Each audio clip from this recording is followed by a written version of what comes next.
We are back, day one, 49ers training camp. Players are reporting today. First practice is tomorrow. Kyle Shanahan and John Lynch just at their press conference. They're getting ready for Taylor Swift outside, so a bunch of semi-trucks are out on the field.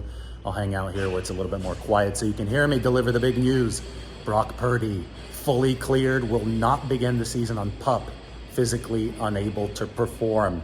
So this was unexpected just, I would say even a few weeks ago, but Purdy has consistently been ahead of schedule in his return from a March 10th elbow surgery. The internal brace technique has apparently worked very well, and Dr. Keith Meister has fully cleared Brock Purdy. Now, there's going to be a little bit of an asterisk there. The 49ers are making sure they're not rushing Purdy back, so they're going to stick with his throwing schedule, which has been every third day rest. No throwing every third day for Brock Purdy, and it just so happens the third day is tomorrow. So the first day of camp practice tomorrow, Wednesday, it's going to be Trey Lance and Sam Darnold splitting first-team quarterback reps again, just like OTAs. But Brock Purdy is the 49ers starting quarterback. He's QB1. That obviously can change if somebody really surges at camp, but as we've said all off-season, he's the leader in the clubhouse, and now whenever Brock Purdy does practice, first time is going to be on Thursday, he's going to be taking those first-team reps, and the days he doesn't practice, every third day,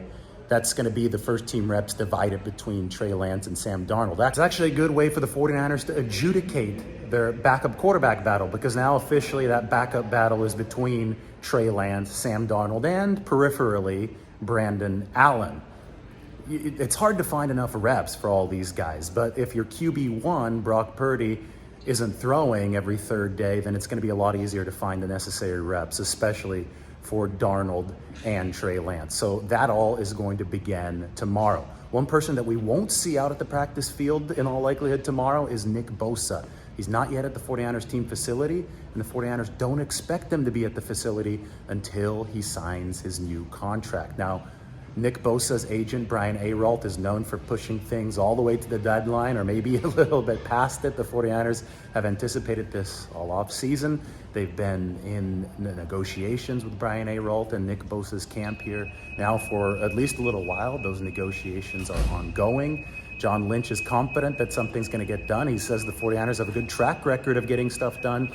He's not lying when he says that. Obviously, Deebo Samuel got done a couple days into training camp last year, so we'll keep our eyes out for that Nick Bosa contract, which might be the richest defensive contract in NFL history. I think he's shooting to surpass Aaron Donald, who's at $31.6 or $31.7 million per year. Bosa also will, in all likelihood, become the richest 49ers contract ever. Other 49ers procedural updates. Mitch Wishnowsky, their punter, is going to be headed to the NFI list, the non-football injury list, because he tweaked his back weightlifting away from the 49ers team facility. NFI is just like PUP, what we might have been expecting from Brock Purdy a little while ago. The same rules apply, except the injury didn't happen while participating with the 49ers. You can come off the NFI list at any time. The 49ers are not concerned with Mitch Wishnowsky's back injury being a long-term one. So we'll see if they bring in another punter while Wishnowsky's out so they could practice punt returns and all that.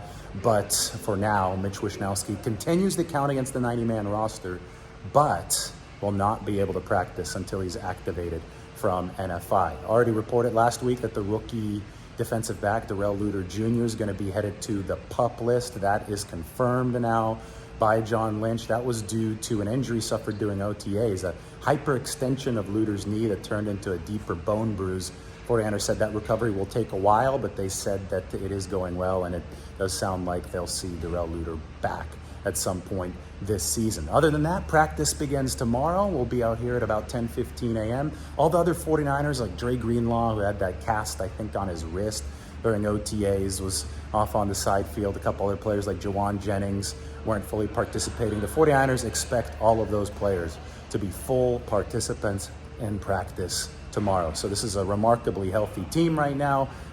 And I say remarkably because of Brock Purdy. Wasn't expected at the start of this whole process to be fully cleared by the start of training camp, but he is. He's not going to be on the PUP list. That's the big news for the 49ers.